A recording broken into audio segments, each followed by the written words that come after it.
That's super Yeah, exciting, by the way. it's Congratulations.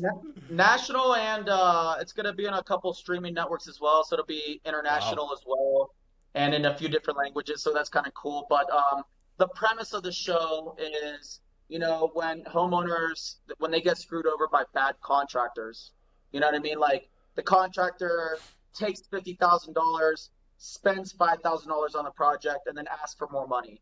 And then Mm. when they ask for more money, and the homeowner's like, "You need to do more work," then they go, "You're not going to pay me." They put a lien on the house.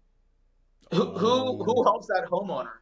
You know what I mean? right. And does the homeowner That's have tough. $15,000 and for lawyers and stuff like that? So the premise of the show is when contractors do that, or insurance companies do that, they call me. I come out with my team, who's insanely experienced, and we help that customer either confront that contractor and say, "Hey, you have to prove this, this, this, this, this. Where'd the money go?"